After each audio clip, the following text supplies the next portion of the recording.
Uang saat ini bergeser fungsinya. Dulu sebelum tahun 1900, uang itu belum menjadi uang, menjadi raja seperti sekarang. Uang masih hanya pelancar transaksi, uang hanya alat bayar.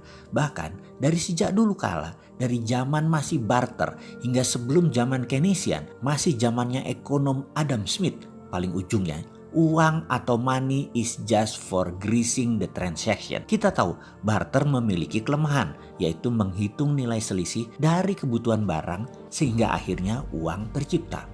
Uang masih logam di awalnya dan hanya untuk pelumas transaksi, hanya untuk pelancar transaksi. Bergesernya uang menjadi kertas atau fiat terjadi distorsi atau pergeseran karena banyak timbul kecurangan. Kalau fisik logam sulit dipecah-pecah untuk bilangan kecil, maka kertas lebih mudah dan tersering kertasnya dicetak lebih banyak, dan inilah asal muasal inflasi. Kertas berharga tidak berhenti di uang berbasis logam mulia tentunya. Dunia mengenal saham, kepemilikan atas aset lain bukan logam mulia, tetapi perusahaan aktif atau perusahaan sehat. Untuk menerbitkan sebuah nilai ini rumit karena harus ada valuasi dan lain sebagainya yang sesungguhnya semua itu abstrak, tak jelas banget kebenarannya. Namun harus dipastikan demi terciptanya nilai pada kertas tadi. Printing saham sebenarnya printing money juga. Di tahun 1929 semua memuncak, dunia depresi, resesi parah. Uang kertas dan saham tidak terkendali cetakannya dan nilainya. Lebih ke emotional value, nilai emosional bukan nilai real lagi. Atau nilai sebenarnya yang ada sisi produksinya. Maka meledaklah Great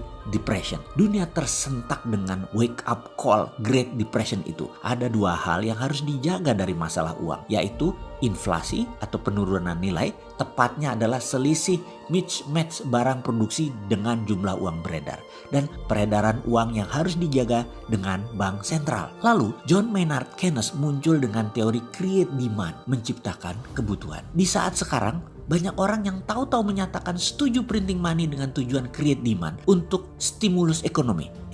Salah kaprah. Lihat dulu mesin produksinya. Printing money kalau tidak memiliki ilmu post-Keynesian MMT berbahaya. Hati-hati, jangan sepotong-sepotong berilmu itu. Sehubungan dengan itu semua, kali ini kita tidak bicara negara dulu.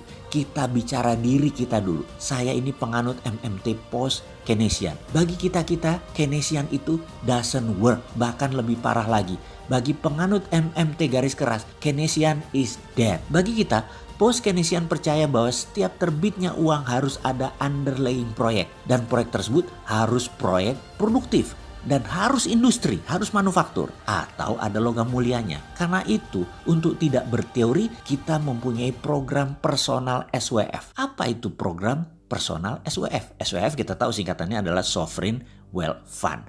Hanya ini bukan sovereign negara, tapi personal wealth fund. Sekali lagi, kita masuk ke topiknya. Apa itu program personal SWF? Dinaran adalah aplikasi yang terkoneksi dengan sistem gerbang pembayaran nasional. Di mana kalau Anda membuka akun di Dinaran, setiap rupiah Anda ada emas senilai uang Anda. Karena memang setiap rupiah yang Anda masukkan adalah membeli emas. Kemudian setiap Anda mentransaksikan di semua toko, di merchant, menarik tunai di semua ATM. Artinya Anda menjual emas. Setiap hari emas Anda dihitung sesuai dengan naik turunnya harga emas dunia atau harga LBME atau harga Antam. Bersama Dinaran, rupiah Anda memiliki underlying emas. Dinaran adalah sesederhana ATM yang terkoneksi dengan sistem pembayaran nasional. Plus rupiah Anda sekarang ada emas setara nilainya. Penarikan dana hanya bisa melalui ATM dan statusnya adalah menjual emas. Dinaran adalah personal SWF. Minat uang Anda bebas inflasi. Selamat bergabung di dinaran.id. Segera download aplikasinya. Selamat bergabung.